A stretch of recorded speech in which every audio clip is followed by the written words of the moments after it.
Hello, everyone. We're going to begin this episode as we always do with our passage of the week. Our passage of the week is in Hebrews.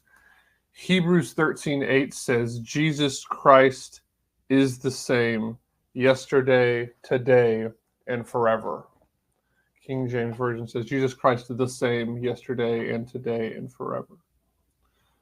You know, I wanted to bring this up to you guys because this is an important reminder. I was talking to someone I'm very close to about the most recent debate between Kamala Harris and Donald Trump. And without going into too much about what he personally thought about it, he ended up turning it off because he got so frustrated of all the lies, bickering back and forth. It was extremely frustrating to him. So without really knowing what to do, he didn't really know who else to turn to. He prayed, him and his wife.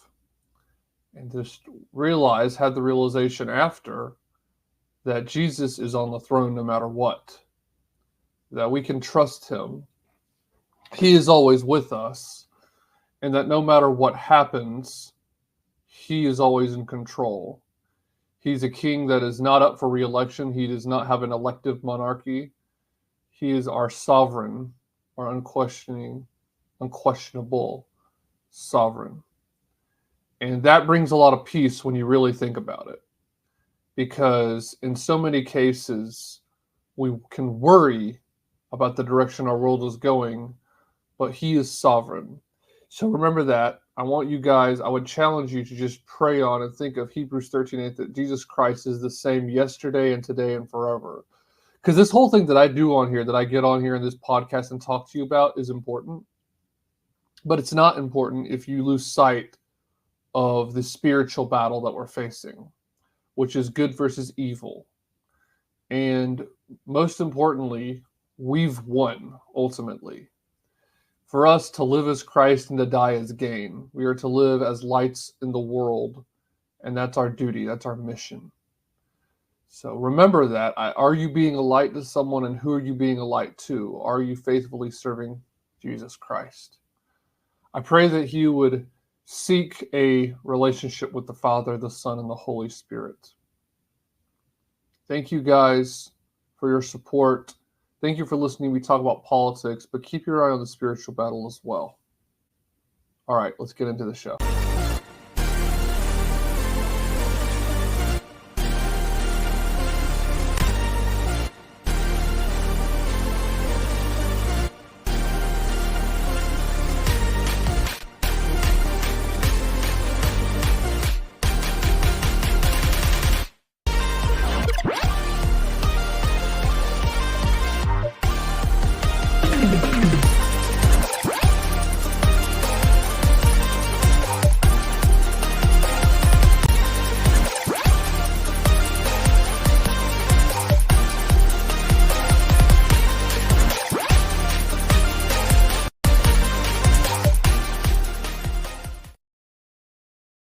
Welcome, everyone, to the most recent episode of The Fog in the Whirlwind. Great to be back with you.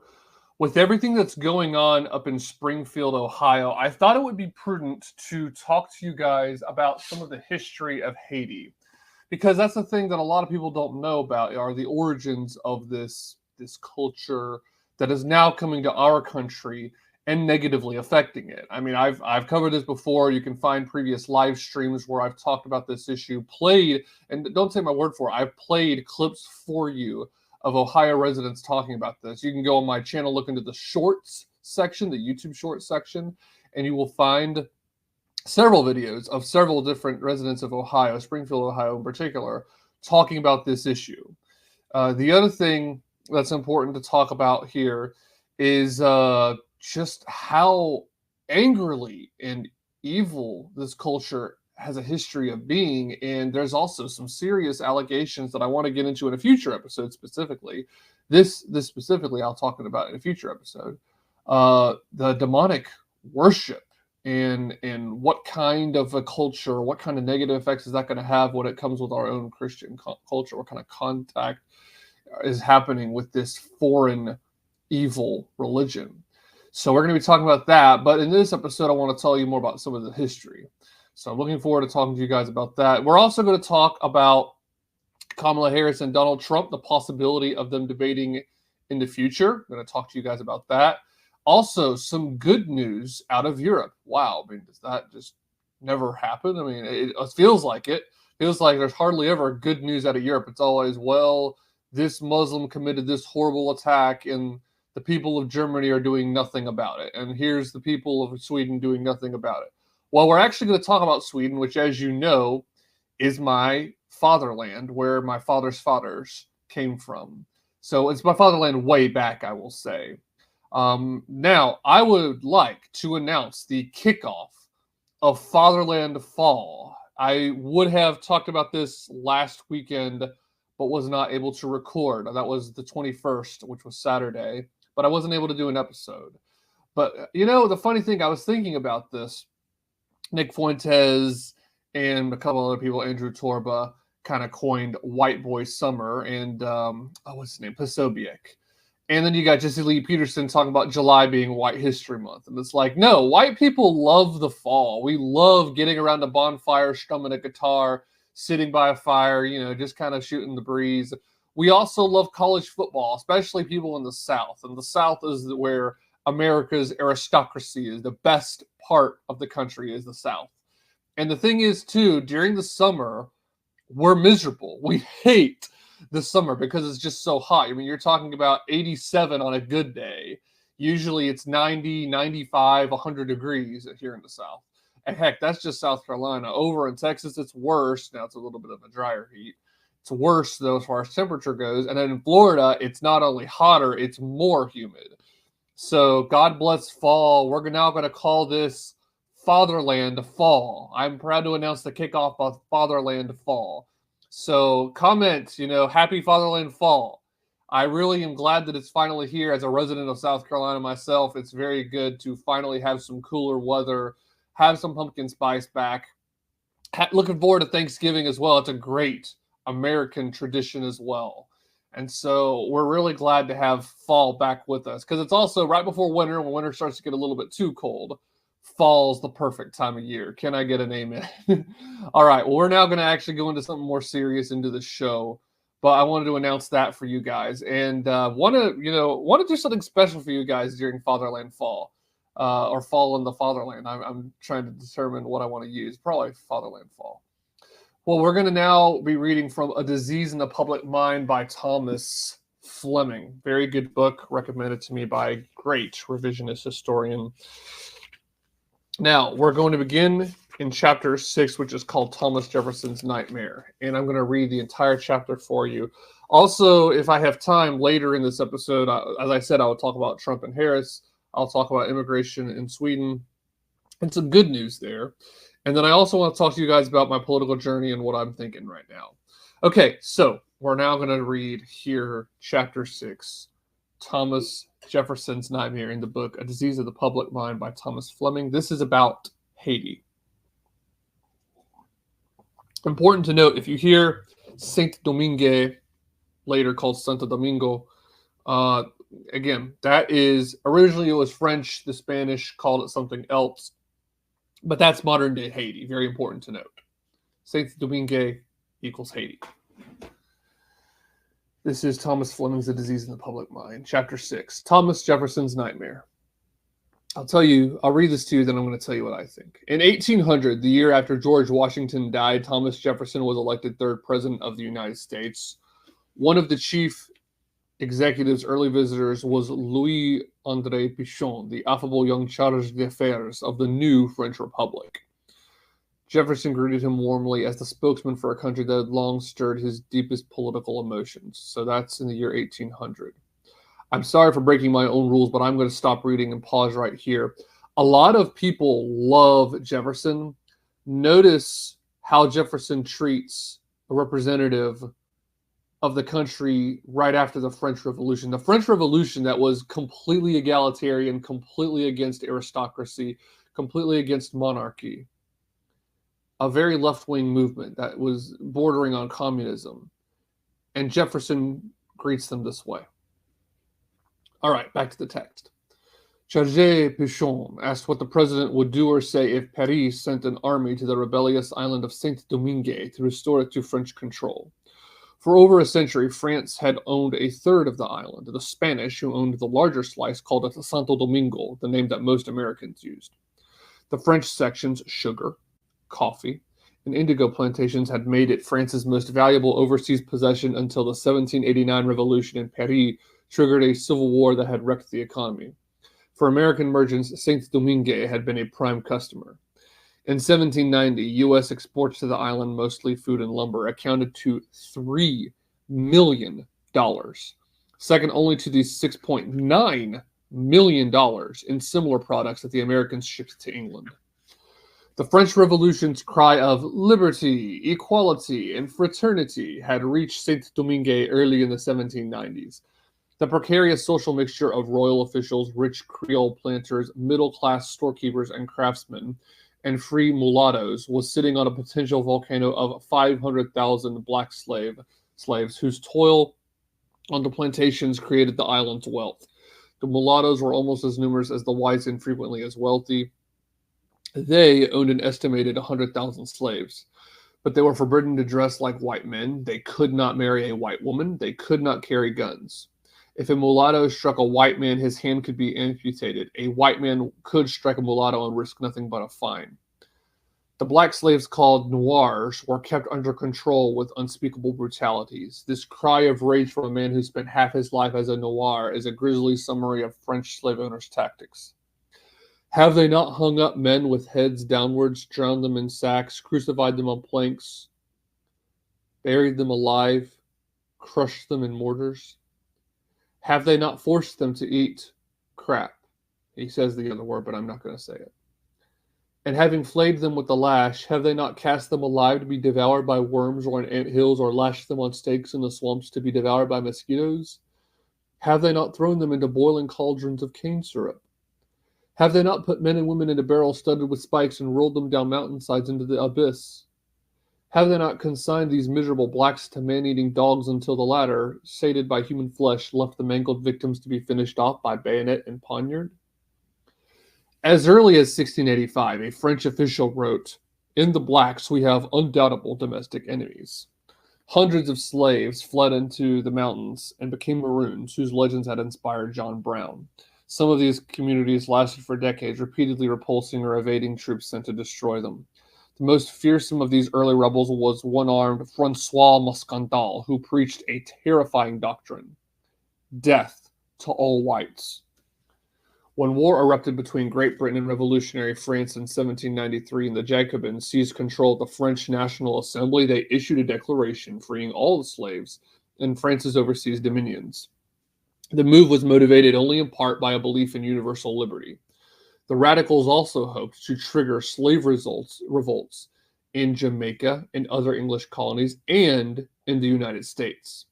By that time, President George Washington had declared America neutral in the global war, an act the French considered a betrayal of the Treaty of Alliance they had signed with the embryo United States in 1778.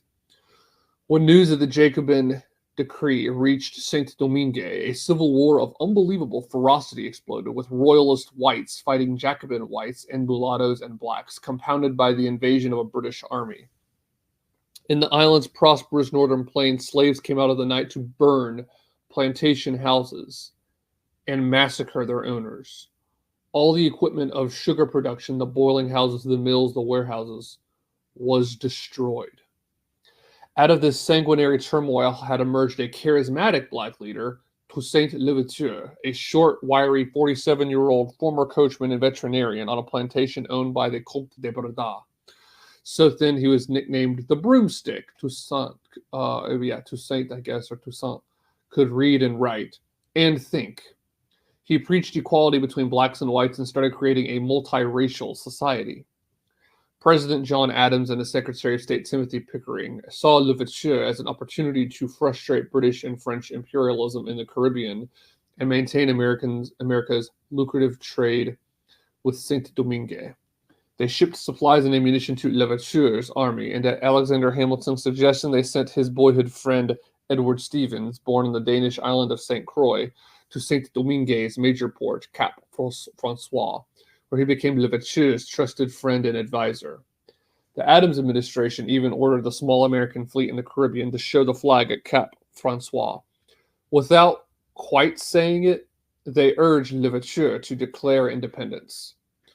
Louverture routed the British army and became the de facto ruler of Saint-Domingue. His troops quickly conquered the Spanish part of the island as well. Edward Stevens asked Alexander Hamilton to advise the black leaders on a constitution. True to his authoritarian instincts, Hamilton told Louverture to appoint himself governor-general for life and to enroll every able-bodied man in the militia. An assembly was also added to the governmental structure, but it had no power to initiate legislation. With driving energy, Louverture invited whites, blacks, and mulattoes to join him in restoring a semblance of prosperity to Saint-Domingue. He banned slavery forever, but persuaded most of the former slaves to return to the plantations to work as paid draftees in the service of the state. Unfortunately, he never trusted the slave-owning Americans enough to declare independence. He retained a frequently expressed loyalty to revolutionary France, which had given his race their freedom. In 1799, Napoleon Bonaparte,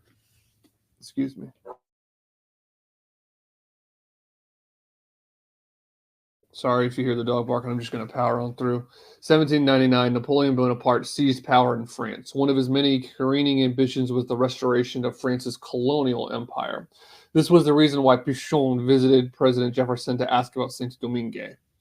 Jefferson's reply exceeded Pichon's mostly sanguine hopes.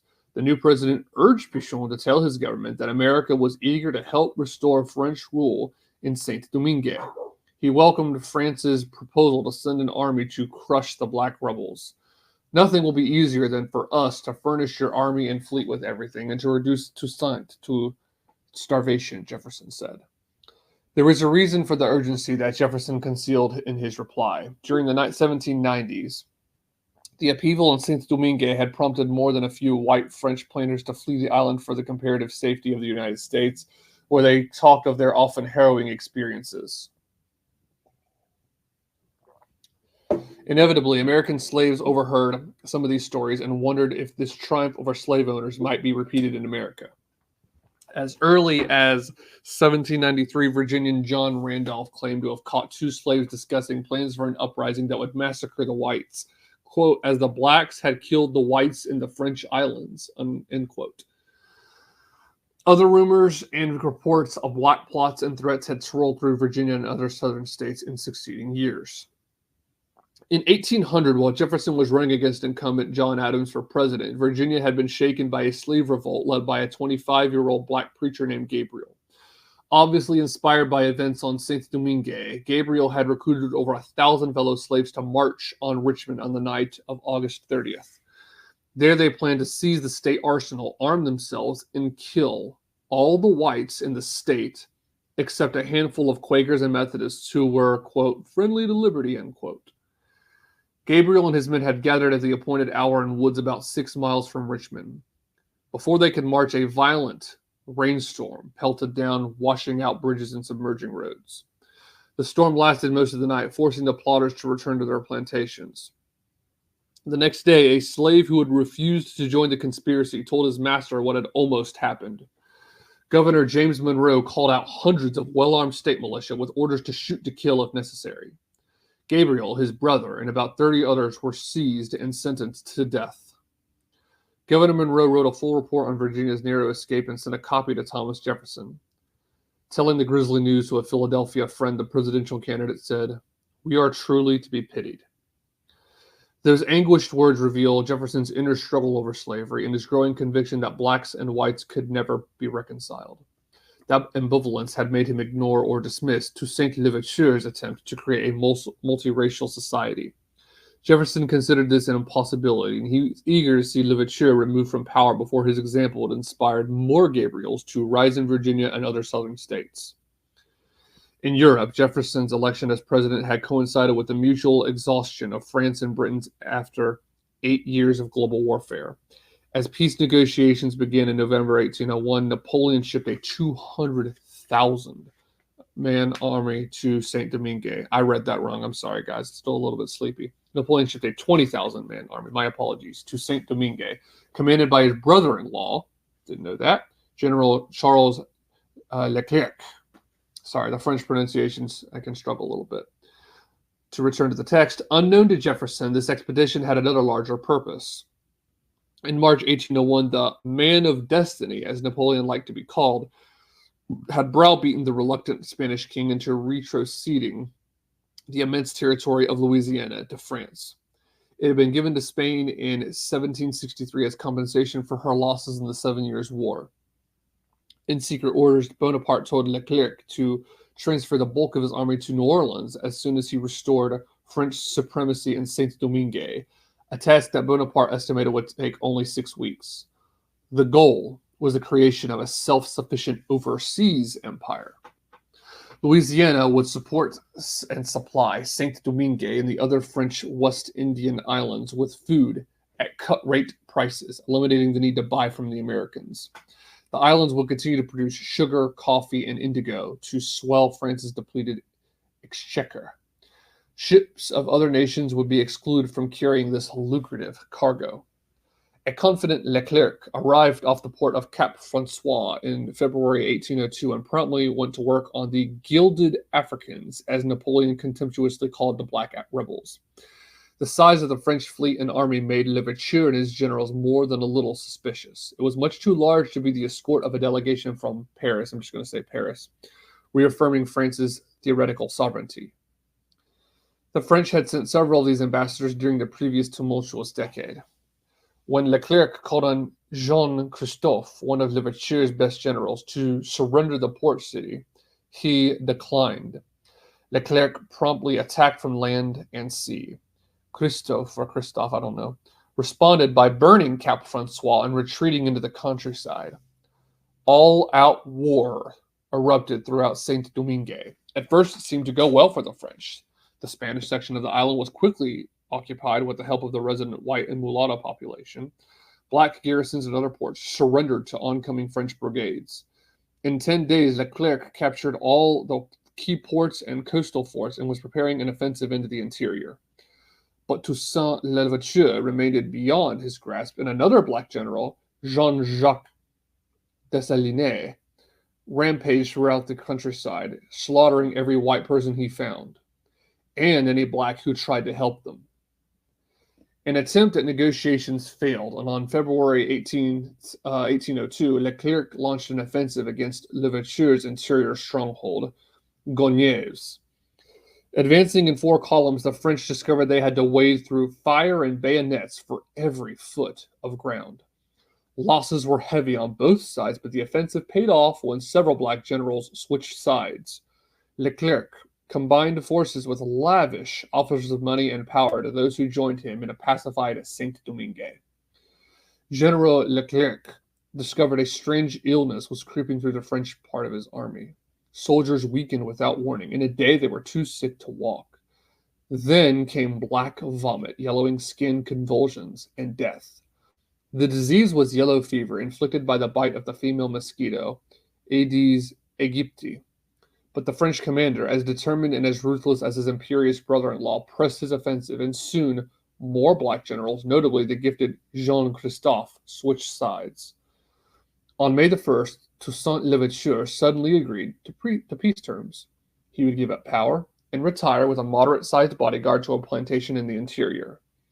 His generals and officers would receive equivalent ranks in the French army, which became 50% black.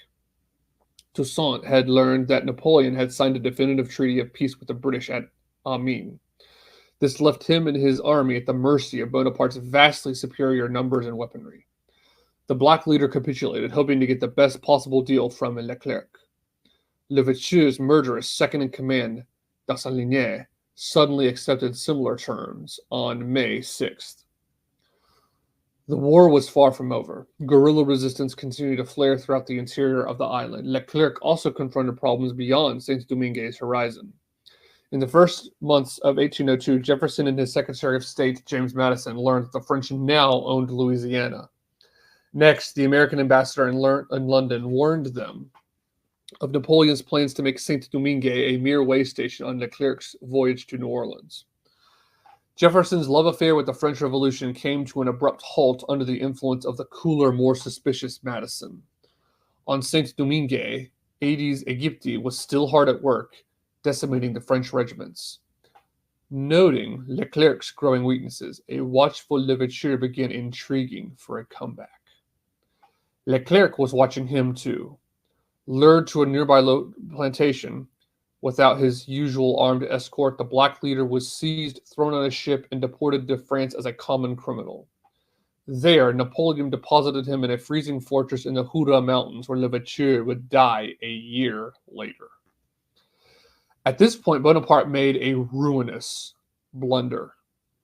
Pressured by refugee planters from Saint-Domingue and by numerous merchants in Le Havre and other French ports who had grown rich on the slave trade, he decided to reimpose slavery on Saint-Domingue and other French islands.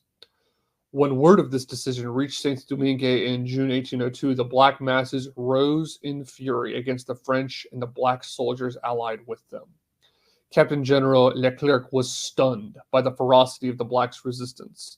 Quote, "These men die with an incredible fanaticism. They laugh at death. It is the same with the women," end quote, he said.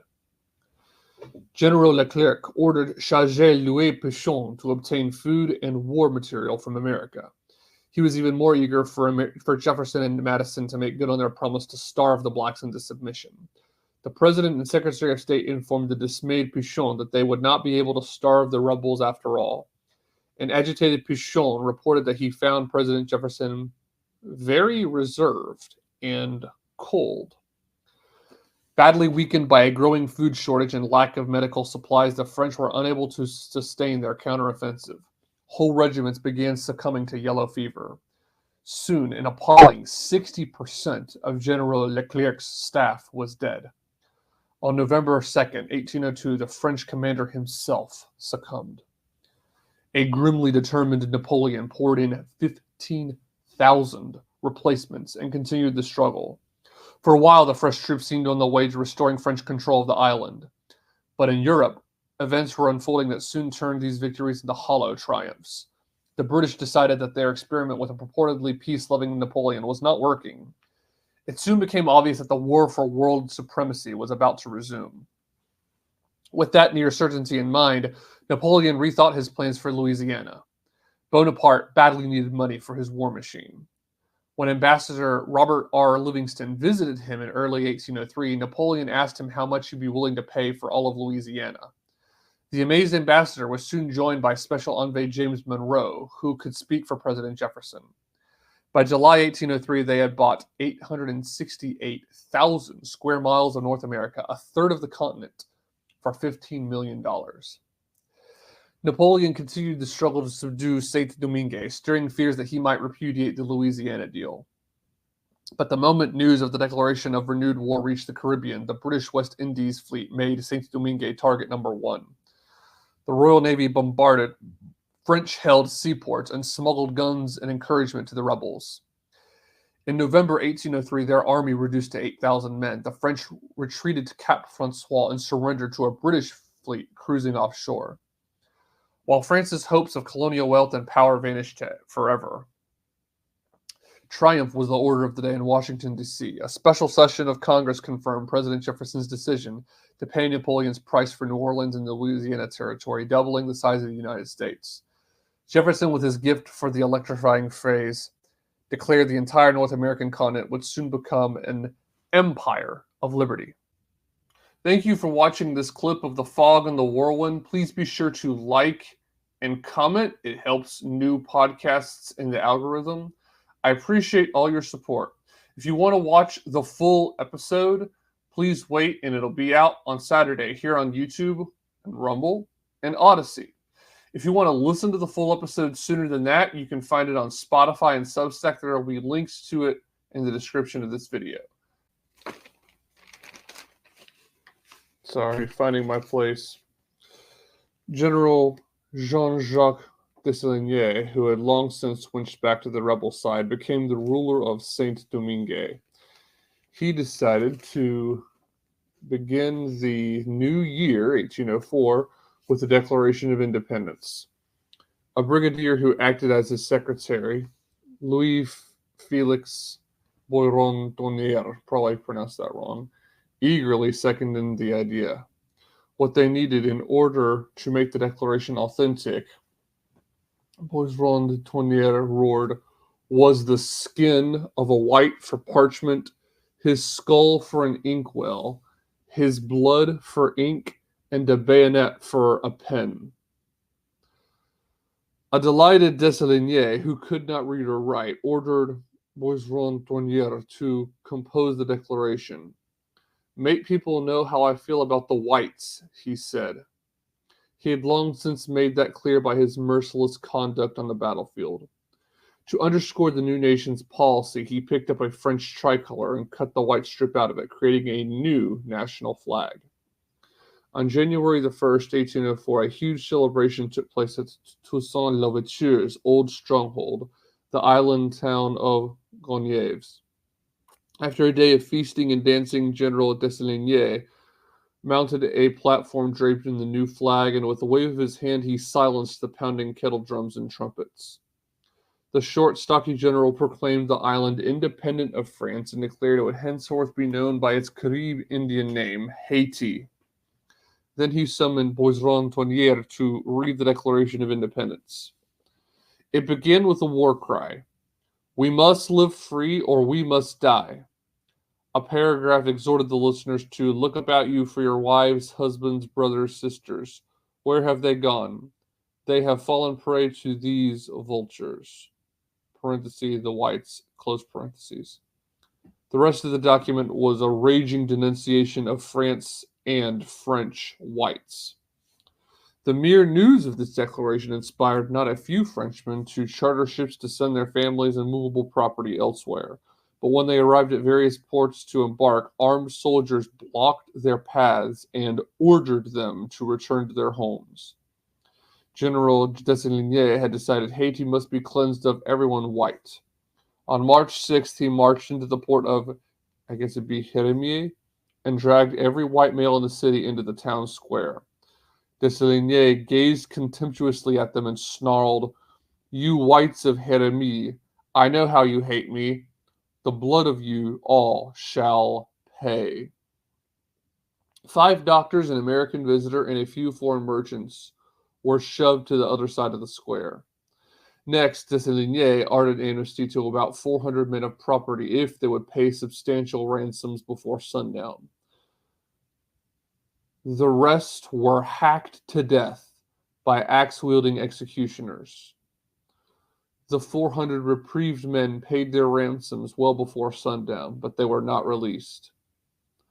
During the night, they were all beheaded, and their bodies left in a huge pile. Dessalines marched to other cities and repeated this gruesome performance. Some of his generals, such as Jean Christophe, tried to dissuade him. They had become friendly with many of these doomed Frenchmen. They needed their help to restore Haiti's property. But the new ruler was implacable. Frenchmen, women, and children died in the same merciless way. In 1 or 2 ports, Dessalines' more compassionate lieutenants allowed some Frenchmen and their families to escape to nearby ships. A few former merchants used bribes and persuasion to help others flee. One Scottish merchant from Baltimore was given a gold medal by French refugees in that city to express their gratitude. Dessalines closed his campaign with a masterful final act of treachery. He issued a proclamation calling on whites who had remained in hiding to emerge, guaranteeing them safe conduct to departing ships. A few dozen took him at his words and met instant death from the waiting axemen. It is not hard to imagine what President Thomas Jefferson thought and felt when the story of the extermination of Haiti's whites reached Washington, D.C. and other American cities in the spring of 1804. Instead of a prosperous multiracial nation under Toussaint Louverture, Jefferson had helped to create a wrecked and desolate island in the grip of an illiterate, half-mad despot. Haiti's blood-soaked birth made the ultimate meaning of the term race war an unforgettable nightmare. It was soon on its way to becoming a disease of the public mind in the southern states. The horrified president could think of only one solution. Haiti had to be as isolated as possible from the United States of America. A few months after Dessalines had completed his slaughter, Jefferson's son-in-law, Congressman John W. Epps, rose in the House of Representatives. Sorry, not Parliament. Parliament would be Europe. But anyway, Congressman John W. Epps, so Jefferson's son-in-law, rose in the House of Representatives to introduce a resolution calling on the United States to refuse to recognize Haiti's independence. Henceforth, Americans would have no further political contact with the Republic of Haiti. Everyone knew this was a message from the president. It passed overwhelmingly. Why did President Jefferson manage to escape without a word of reproach or criticism, both in the North and the South, for the awful fate he had helped to visit on Haiti? Few people besides James Madison knew about the president's approval of Napoleon's invasion. The public blame fell on France. Even if the whole truth were known, there is another reason why most Americans would probably have found little fault with the president: the Louisiana Purchase. This diplomatic triumph had opened virtually endless acres of fertile western land to the nation's farmers and would-be farmers. The acquisition guaranteed Thomas Jefferson's popularity for decades to come. In 1804, he was reelected by an overwhelming majority. His Federalist opponent carried only 2 states. But in Thomas Jefferson's troubled soul, the nightmare generated by Haiti never went away. On the contrary, redoubled his fear that the problem of slavery in the South was insoluble and would eventually destroy the United States of America, either in a race war or in a civil war between North and South. A few months after General Dessalines ended his blood-soaked final campaign, he wrote a letter to President Jefferson expressing the hope that an independent Haiti could establish diplomatic relations with the United States. Here was a moment that might have altered Haiti's tragic future. The letter revealed that Dessalines' rage did not extend to all white men. It was the treacherous French who he had hated and punished. He had conspicuously spared American lives in his final rampage. The dictator and his advisors were remembering the friendly relationship that Toussaint Louverture had enjoyed with America during President John Adams' administration. For President Jefferson, the letter posed a stark political danger. It could lead to the exposure of his initial encouragement of the French attempt to reconquer Haiti and reimpose slavery. Jefferson never answered Dessalines. Haiti was cut adrift to reel through decades of instability and demoralizing poverty. Other nations treated Haiti even more deplorably. Before resuming diplomatic and commercial relations, the French insisted on a huge indemnity for property destroyed or seized in the upheavals of the 1790s. Nevertheless, America's chance to alter Haiti's history and perhaps eliminate the South's dread of a race war was lost forever. President Thomas Jefferson's silence is one of those hidden turning points that leave historians brooding over what might have been. And that is the end of the chapter. Well, if you notice that my hair might look a little bit differently or something like that, it's because I've had to cut this into different segments and record over a period of time, different days. So let's get back into this. Let me conclude this by talking about what I think. So there's several angles here. Most people don't understand, and we're going to talk about the American Civil War for a second. They don't understand, well, why was it so hard for the South to end slavery? They could have just gotten rid of it. Well, this exactly was what was going through people's minds. They were afraid. Also, remember toward the beginning of this, I read about the black, I think it said he was a preacher, the black man Gabriel, who tried to lead a revolt that would have killed all whites in Virginia. And because of one black man, one slave, saying to his master, hey, this almost happened because it got rained out. That's the only thing that prevented it from likely happening. Because if he hadn't, it's very likely they would have taken the next available opportunity and killed all whites in Virginia. And again, it's not like they would have killed all whites. It wouldn't have been that successful. There would have been resistance, but who knows how many dozens or hundreds of people would have died. So that was going on through their minds. The other thing that I think is important to talk about here is how the left cannot have it both ways. So people on the right frequently say, well, you're not a slave and you never picked cotton. I never forced you to pick cotton. I never cracked a whip on your back. Therefore, race relations are good and fine. The left, and especially black people on the left, will say, well, you don't know how it is That's systemic. That's part of our history. We still feel that years later. You can't say that and then look at Haitians coming to this country and say, well, these people have no baggage whatsoever. No, they either don't have baggage, and neither do the people that are already in this country that have experienced slavery way back. I'm talking about like their fathers and fathers' fathers and fathers' fathers' fathers. No one's fathers at this point in time has experienced slavery. It'd be fathers, fathers' fathers at the most, and grandfathers and great great great grandfathers. What I'm saying is, the point is not to get into the weeds. This goes back way further. You cannot say, well, they have baggage, the American blacks, and the Haitian blacks have none.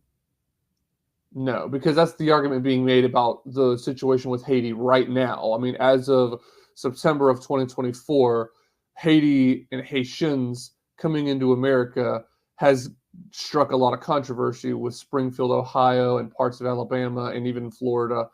So many Haitians coming in and changing the area. And so that's the other thing that's important to think about. I mean, you're talking about people that lived in an island where you had Toussaint Louverture, who tried to create a multiracial society, but then it ends up with being Dessalines, who killed many innocent people just because they were white. Now, the other thing that I think is important to think about, though, is, okay, but why did Haiti end up, let's go a level deeper. Why did Haiti end up the way that it did? Because Thomas Fleming himself points out, well, France reinstituted slavery, and they basically brought Toussaint Louverture to France as a common criminal. Those were the sparks that set off this powder keg. Likely going to agree with you on that. Yeah, sure. I mean, that was a wrong thing, definitely, to reinstitute slavery. That was very stupid, pragmatically speaking, but also on a ethics and morally speaking, it was evil. It was wrong to reinstitute that. But then the question becomes, though, I mean, despite how they were treated, they could have acted like Toussaint Louverture, because Toussaint Louverture grew up around slavery, but he wanted a multiracial society. However, Dessalines decided to be consumed by hatred. He decided he wanted white people dead. And so that was his thing. And that's evil and wrong.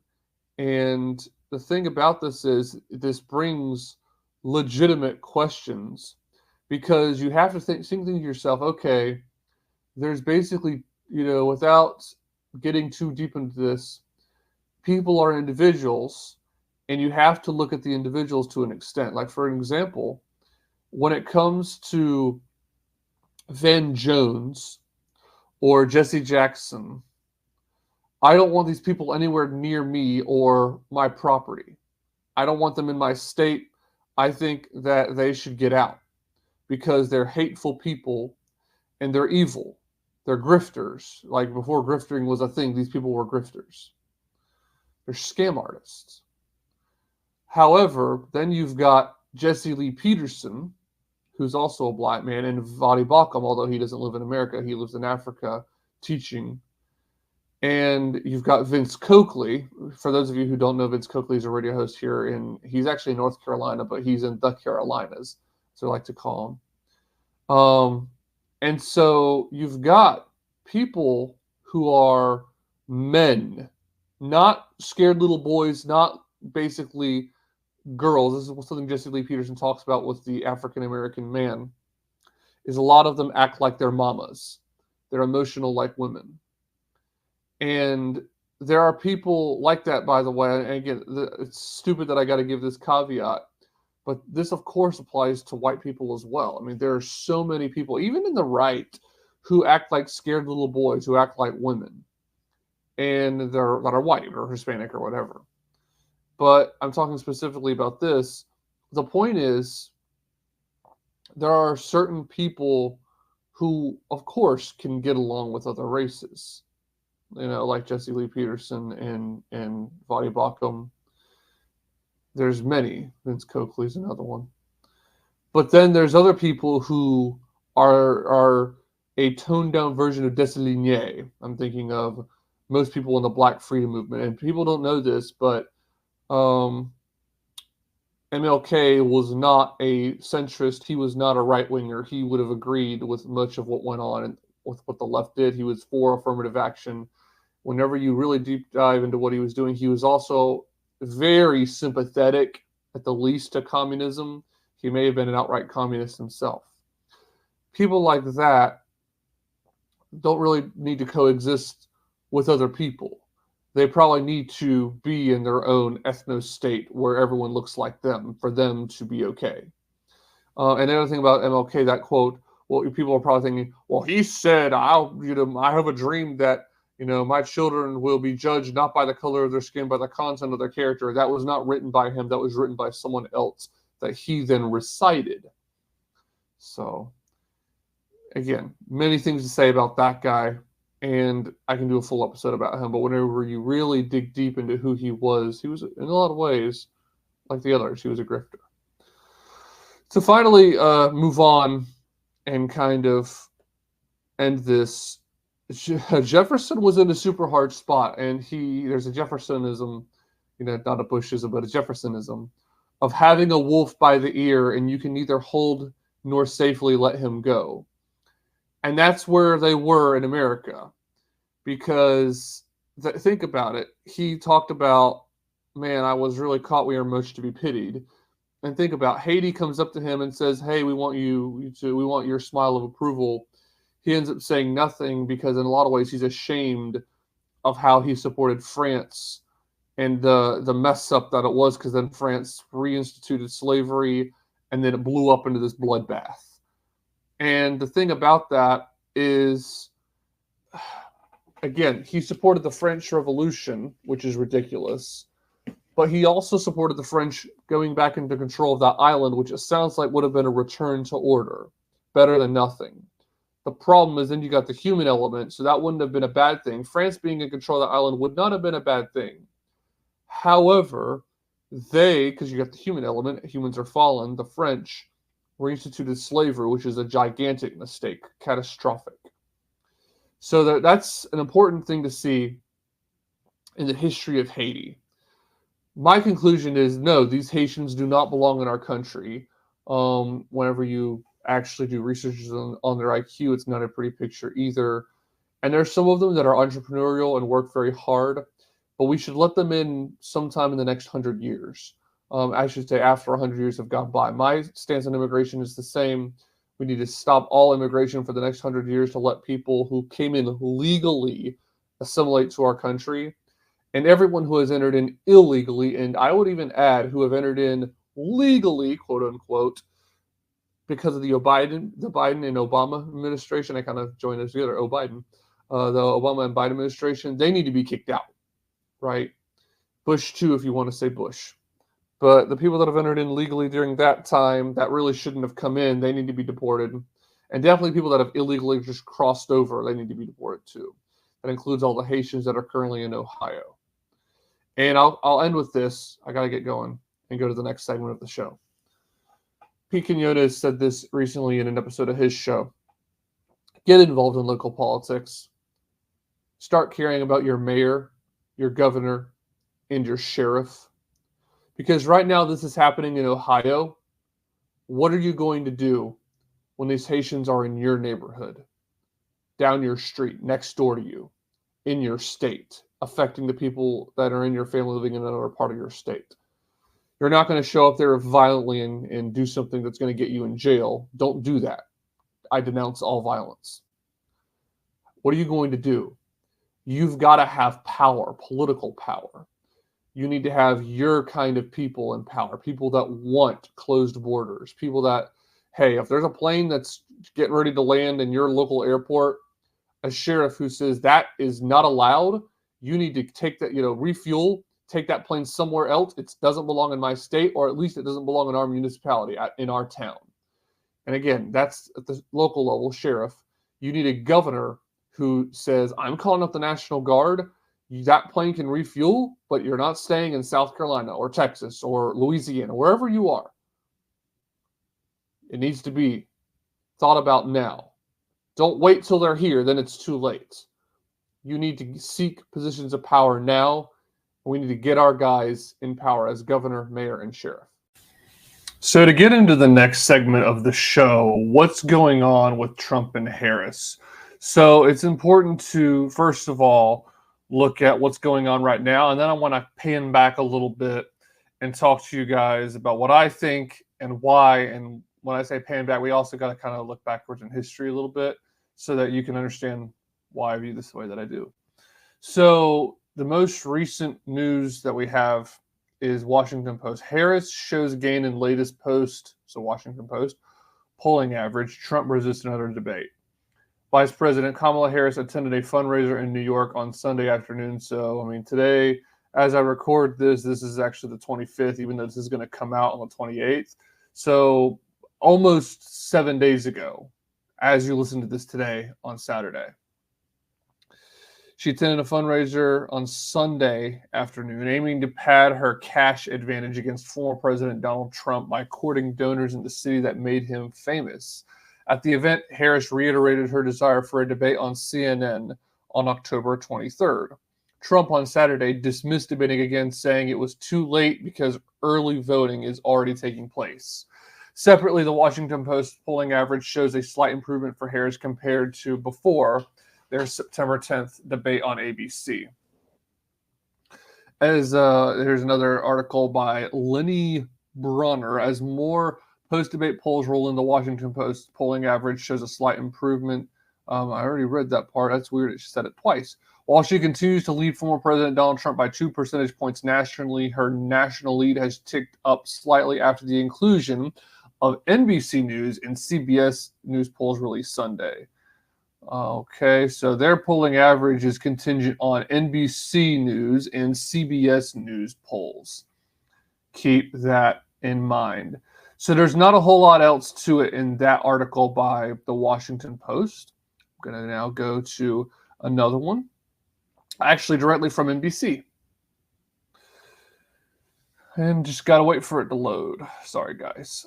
I think I'm going to go ahead and just interject here and say that I've said before, and I'll explain momentarily, that I don't believe these polls from ABC, and the fact that they're from CBS and NBC, I definitely don't believe them. Harris accepts invitation for second potential debate in October. This is from NBC News. In response to the Harris campaign statement, the Trump campaign pointed to a social media post in which the former president said there wouldn't be, former president said there wouldn't be a third debate. Vice President Kamala Harris's campaign on Saturday said it would accept an invitation to participate in a second debate with former President Donald Trump. The potential campaign debate would take place on October 23rd and be hosted by CNN. So, yet again, CNN stepping up to the plate. So what do you think of that? Are you okay with it continuing to be ABC and now CNN? I'm not. This is not fair moderation. The potential debate would take place, be hosted by CNN.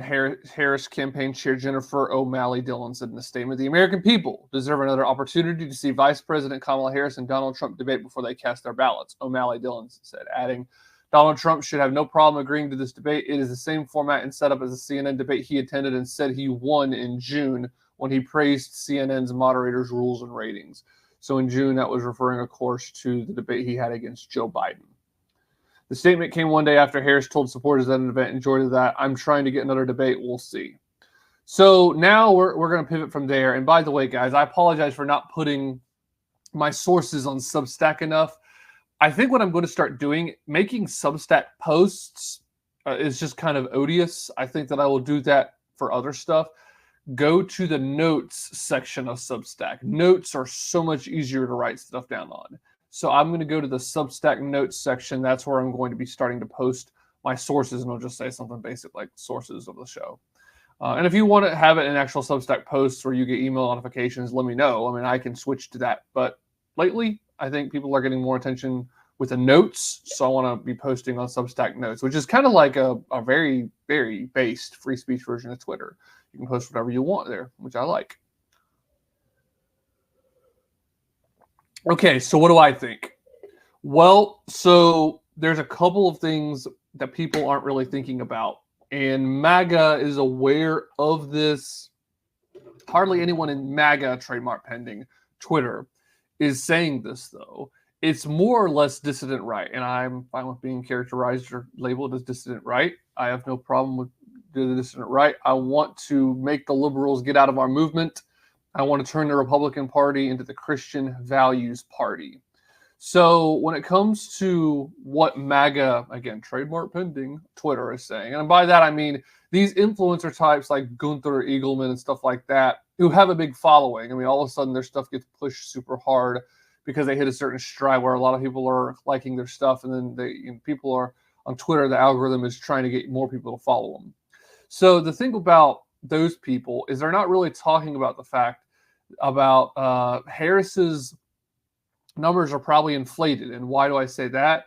NBC and CBS are the ones that are making the national polling average of the Washington Post go up.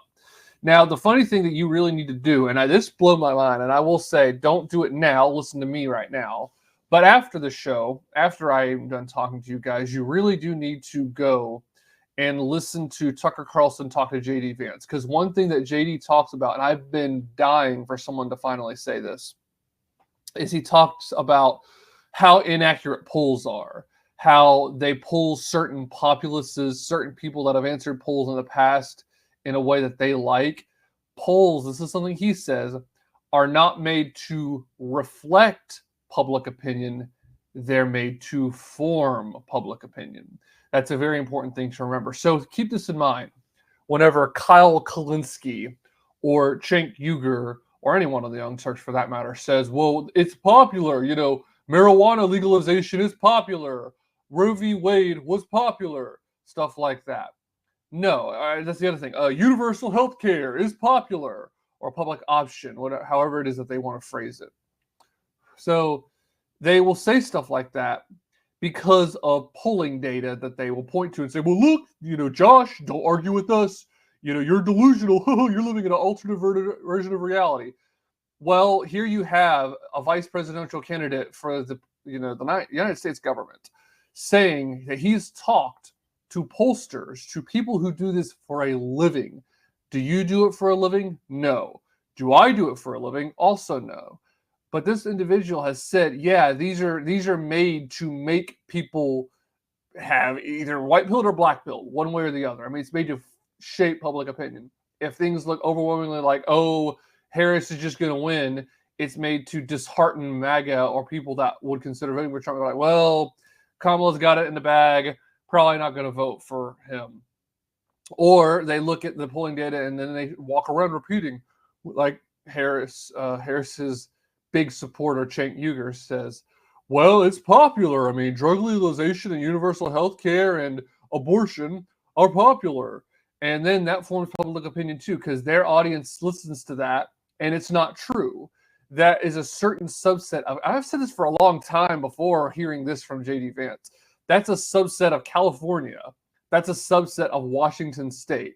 That's where this polling data comes from. There's certain neighborhoods where they're like, well, a lot of people responded really well last time, so let's give them another poll. And it's a bunch of bullcrap. I mean, this is the result that they want, and so they keep going back to the same neighborhood. They are not random. The thing is, and MAGA as a whole, this represents them. People ask all the time, okay, MAGA, when was the last time you responded to a poll? Well, never. I mean, the only things that they might respond to is a survey that Trump sends out, not a poll that the fake news does. Take that for what you will. So, because the thing is now, and I will say that is very important. That is important. However, what I do is I usually say plus or minus 5 points. Sometimes if something's really out of control, I might say 10 points. So because there is something to some of these polls. I mean, yeah, there's going to be neighborhoods where it's mostly blue, but you're going to have some people that are just kind of apolitical in that neighborhood, some people that are conservative. And the reason I say that is I do believe that in 2020, Trump lost a lot of the old people vote. And the reason for that, though, was still election interference. I mean, it wasn't election interference per se of like, oh, this person was fiddling with the voting machine. No, it was election interference by over-reporting on COVID. CNN didn't give up reporting on COVID for the longest time. Just went on and on and on about how there's going to be piles of corpses because of this state opening up, how you need to go get vaxxed, go get vaxxed, go get vaxxed. And that was after Trump had so-called lost. Before that, they were talking about, negatively about Trump's mishandling of the virus. A lot of old people who were at risk ended up getting tired of Trump and said, well, you're not doing good enough. You need to protect us. Because there's a lot of people who don't want to be free. They want to be taken care of. And that definitely is true of certain segments of the elderly population. And so I do believe that Trump lost a lot of ground when it came to old people. He had, by the way, in 2016. It was probably either a tie or some of the old people went for Trump because he was new and unexpected and they didn't like Clinton. But then again, who did like Clinton? I mean, almost nobody did like Clinton back in 2016. But as far as what's going on now, I do believe that, in 2020, Trump lost some of the old votes. So is it possible that some of them still are ticked off with Trump about COVID, either that he didn't do enough, which is one extreme, or that he did too much with, criticizing warp speed and stuff like that, which I have my serious problems with Trump and warp speed, of course. And so that's an issue. That's an issue. The point is, though, that he's better than the alternative, because if we were to have Kamala Harris in office and there to be a virus like that, she would really, really show us who she is and ruin this country even more, wreck the economy even more. The response to COVID was completely wrong, but again, we got to move on. So what I basically do when I see polls is I say to myself, well, that's probably plus or minus 5 points on either side, by the way. So it's really hard to say, because when it came to the polls in 2016, the national polls were a little bit better in the sense that, at least on paper, and again, there may have been fraud, Hillary won the national vote, Trump won the electoral. That more or less the polls were saying, well, it's going to be close as far as that goes. Now, where they were wrong, the reason why I think it was MSNBC said 98.4% for Clinton was because the polling in the states ended up being inaccurate. So an individual poll for Minnesota, individual poll for Pennsylvania, stuff like that, ended up being wildly inaccurate. It was not the landslide for Clinton. It was a really good victory for Trump. So that is something that's worth noting when it comes to the polls. So now to get into some of the stuff going on with the debate. So should I root for Trump to go into this next debate with Harris? More cannon fire, more blood sports debater. We need way more of that. Well, so here's the reason why we don't. It's really not so much about Trump as it is about the system, as it is about the future of the Republican Party, as it is about the future of America. Because of the fact that back in, this had to have been 2011 or 2012. It was when Newt Gingrich was running against Mitt Romney, Rick Santorum, and Ron Paul. You have this news anchor, and if I'm not mistaken, it was CNN, who the very first question of the debate immediately goes to Newt Gingrich. And the first question he asks is, well, there was an allegation your ex-wife said that you wanted an open marriage. And Gingrich, in a very Trump-like manner, came right back at him and said, it's appalling that you would begin this debate with a question like that. The story is false. It's fake. I'm tired of CNN protecting President Obama. We need to have truth and honesty in our media and actually talk about things that matter. That's really, really good. That was very well said. And so this machine has been like this for a long time. It's not like, 2016 is when they all turned on Trump. No. They have been against Ron Paul, just as an example. They were against Gingrich for a little while, even though Gingrich is in many ways a milquetoast conservative at the most, neocon at worst. Ron Paul, for his libertarian tendencies, and I'm no longer a libertarian, did have a coalition around him that was also very paleo-conservative, which was good. I mean, that was the clear candidate for the 2012 election would have been Ron Paul, who was a little bit of a paleo-conservative and paleo-libertarian coalition, and his supporters love him too because he's a very personable, kind person. So anyway, this apparatus, this machine, has been against conservatives for a very long time, has been against right-wingers for a very long time. And whenever we, time after time after time, give these people, the debate commission and the big media, the fake news, their way, when we say, well, okay, we have to go along with it, I guess.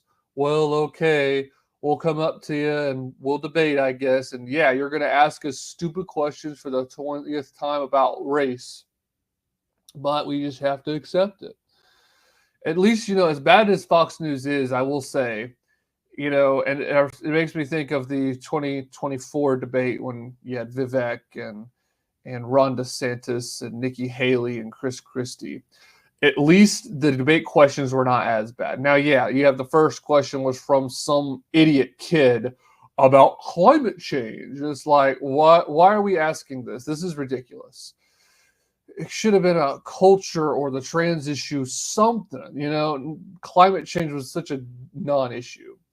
But at least the rest of the questions were very well framed. Like at one point they start talking about crime. It was about violent crime. It was not about a race issue. So that was a good thing that Fox News did do. So, but again, they're not perfect. They are far from perfect. I don't watch Fox News. I don't like Laura Ingraham. I don't like Sean Hannity. The only one that was decent, really, I liked Lou Dobbs okay. I thought he was all right. And that's pretty much it. There wasn't really anyone else. Tucker, while he was on there, I liked Tucker. But he's now doing his own show. So anyway, because Tucker did stuff while he was on Fox, like having Pat Buchanan on, which is awesome. And Hannity has had Buchanan on, but it was to argue with them, which is hilarious because you have the neocon versus the paleocon dynamic, which I like. But anyway, to get back to it, we're just tired. I think that I speak for most conservatives, most people that are on the right, when I say we're tired of these stupid questions, getting in there, asking us about race and what, because again, it's going to be, well, you said there were fine people on both sides of the Charlottesville debate, even though Snopes ended up having to come out and correct that, which is hilarious because Snopes is wrong on almost everything, but they finally do one thing right, broken clock right twice a day. And so it's just sad that we're having to time and time again go to these stupid organizations that are not going to talk about things that matter. We should be talking about the trans issue, about the gay issue, about abortion, and we should be talking about the border and other parts of immigration as well, not just the border as far as illegal immigration. Trade is massively important. When are we going to talk about trade and economics? We need to have a substantive view on that. Heck, I wouldn't have a problem if they talk way more about healthcare. And I actually said in a video I made, an episode I made, talking about Trump's debate performance against Harris, he could have had a stronger answer on healthcare because that is an issue that affects millions of people. He should have had a better answer. He should have. Don't like to say it, but he should have. And that's just the way that it is. So that out of the way, that said, Trump finally is saying there's not going to be a third debate. Now he is saying, oh, well, it's because early voting's already begun. Okay, yeah, that's true. And that's a cogent thing to say. That's a cogent reason to give. However, even if it had not, we don't need to have another debate. It's about time someone said this is not going to be a fair debate. That's really what he should be saying too. He should be saying, well, there's two reasons. Number one, early voting's already begun. People cannot go and undo their vote. What if they see a debate, realize they voted wrong, and then vote the other way? That's not fair. But secondly, he should be saying these moderators are not real moderators. I don't want a 3v1 or a 4v1, depending on how many people they bring in. There's one or two moderators, but then they bring in other people as well. Hugh Hewitt is here to ask this question. Wolf Blitzer is a columnist on CNN, and he's here to ask this question. It's just stupid stuff. And we don't need that. And Trump should say, too, there's not going to be anything of substance brought up. It doesn't need to be a 5v1 plus early voting, so we're good. And it's about time someone, and I'm glad that it's Donald Trump, stand up against that. Because we need to do something. This is something that's very important. We need to radically change the Republican establishment. We also need to do something about the election commission, the election and debate commission. It's horrible the way they run these debates, how unfair they are, how they choose what network to go on. And they need to get a conservative in there, an actual conservative in there. and then a pretty far leftist in there too. Like I wouldn't mind seeing someone that's actually very left critiquing Harris from the left as well, and then have someone that's really an actual political independent. That would be interesting too. And I think they should do way more questions from the audience too. And the questions should be a real range. They should have depth of the questions and then actually hold the candidates to answering. There's just a lot of problems and they need to be fixed. Let's go on to the next section. All right, guys, this is our last segment. We're going to be talking about immigration in Sweden. There are several articles that I have. I'm going to be posting them on Substack. You got to go to the notes section. Notes is sort of like the equivalent of Twitter, but on Substack, where you can post. Financial Times reports Sweden breaks with its liberal pass on immigration. That's just one source that I have. Another source, new Swedish migration minister says remigration is an important issue for Sweden, and that is from the European Conservative. While that loads, I think it's important to note how groundbreaking this is. We're not used to reading this. New Swedish migration minister says remigration is an important issue for Sweden. He said opposition parties have criticized the idea of paying immigrants to return to their home countries as contrary to the idea of integration. That is from Christina Holmgren Larsson, September 11th, 2024. When Swedish PM Ulf Kristersson presented his reformed government on Tuesday in the wake of the surprise resignation of Foreign Minister Tobias Billström last week, a renewed focus on dealing with migration seemed apparent. Maria Malmer Stennergaard, the former migration minister, will replace Billström as head of the foreign ministry. She will be replaced as migration minister by Johan Forsell, the former minister of aid and foreign trade. Both belong to Kristersson's Moderates party. In an interview after the appointment, the new migration minister said keeping asylum migration to a minimum for a long time will be a priority. Forsell told Aftonbladet, the important thing now is that we don't return to the previous policy, which put Sweden in a very difficult situation. A lot of people were affected by it. While remigration has not been a focus of government policy so far, that is changing. Forsell said, we will return to that issue, he said, quoting Denmark's plan, which pays immigrants to return to their country of origin as one solution to consider. It's clear that it's an important issue for Sweden and for this government. A recently published report by economist Joachim Ruist, commissioned by the Swedish government to find ways to convince immigrants to re-immigrate, concluded that no such methods can be found. The report said increasing the repatriation allowance to the Danish level of 350,000 SEK, must be their currency, per person will result in no more than 700 people remigrating annually. Ruist previously presented an analysis that put the cost for the country at 74,000 SEK, about 6,400 euros per immigrant per year. Forsell would not elaborate on a government proposal currently in the works, but said he sees several advantages to supporting remigration. People who have come to Sweden may not feel that life turned out as they had imagined, that they long to return to their home country, but lack the finances or other means to do so. We don't think it's strange to be able to facilitate such a development. So I want to criticize this from the right in a little bit, but let's read another article. Actually, before I move on to crime happening over in Sweden, we're going to go ahead. So does it make sense? And this is a common sense question before I even talk about it politically. To pay people to leave your country? No, they don't have the right to just stay there indefinitely. And the thing is, you're kind of stuck either way. So if you basically give them full citizenship, unfortunately, this is the way that it works. You can't really just deport them randomly. But what you can do is say, well, we're not going to do that. This isn't really working out for us as a country. So from now on, we'll do some kind of a temporary status that can then be revoked. That's what should be done. So in other words, person A comes into this country and it's not working out, but unfortunately, you've already given them full citizenship. Well, then person B comes in and you say, well, this time we're not going to give you full citizenship to this person, this other person, because of the fact that we understand that it didn't really work very well. So, for that reason, We're not going to.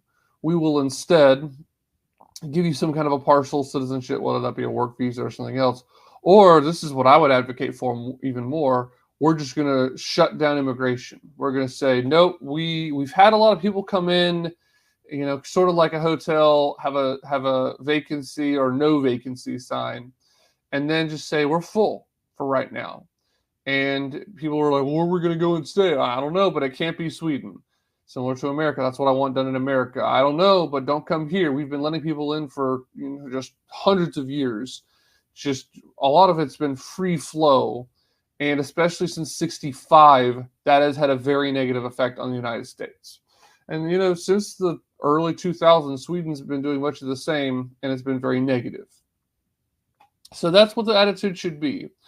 You shouldn't have to pay people to go away, because then the question will be, well, what do you do? I mean, I worry this moderate government is going to say, well, rather than 6,400 euros, let's do 10,000 or let's do 12,000. And what kind of debt's that going to incur? And again, these people shouldn't be able to force you to financially pay them to leave. That's just the whole principle of the thing is completely backwards.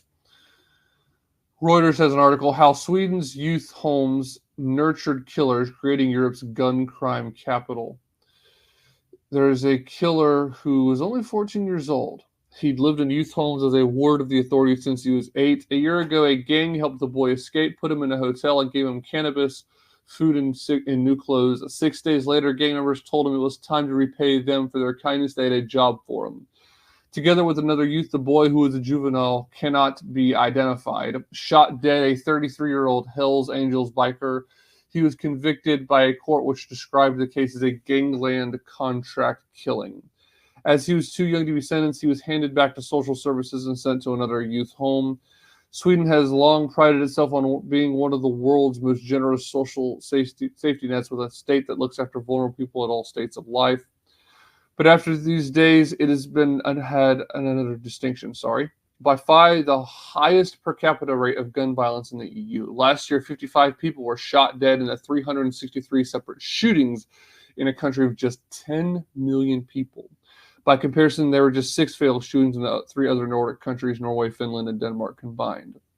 In an increasing number of cases, courts have found the epidemic of violence emerging from Sweden's archipelago of youth homes built to serve the dual purpose of looking after children in state care and punishing youth offenders. So the problem is, guys, this individual is being called Swedish. He is not being identified. And look, this is a real issue. They are not going to identify him. Do I think that we should know his name? Not necessarily. I think that there's something to be said for you don't really want to identify a juvenile. I get that. That being said, excuse me.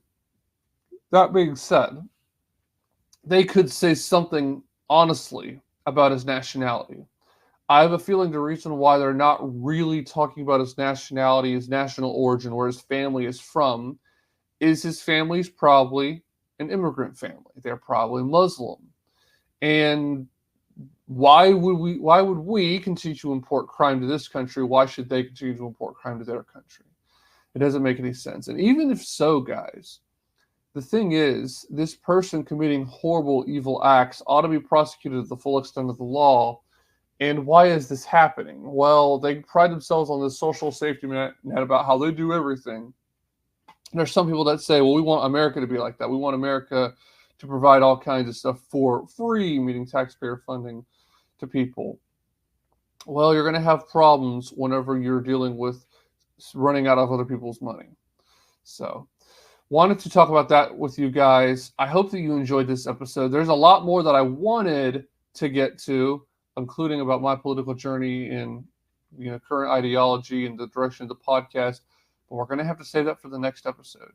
Guys, thank you so much for listening to this podcast. And I want to remind you quickly, I didn't really say this toward the beginning where I do my usual plugs. Make sure that you follow me on Twitter. It's at Fog and Whirlwind. Very easy. Instagram is also Fog and Whirlwind. You can also go to Telegram. I'm pretty active on Telegram. t.me/Fog and Whirlwind. And there's also, if you want to find me on other social media sites, there are links in the description of this YouTube video. Please support me financially if you're able to. It's thefogandthewhirlwind.substack.com/subscribe. Again, that is the name of this podcast, thefogandthewhirlwind.substack.com/subscribe. If you're able to support me financially, paid supporters will get exclusive content and admission into the private supporters of the Fog and the Whirlwind group chat where you can talk to me. Also, if you are not able to support financially, that's okay. You can support me for free. Comment on this episode and press the like button. That helps me out so much in this algorithm. And also, you can subscribe to me on YouTube, follow me on Twitter, Rumble, and Odyssey. Links in the description. That's another way you can support me for free. You don't have to do so with money. Guys, thank you so much. I really appreciate every single one of you, and I'll talk to you again soon. Looking forward to the next episode, guys. Everybody, have a great evening and take care.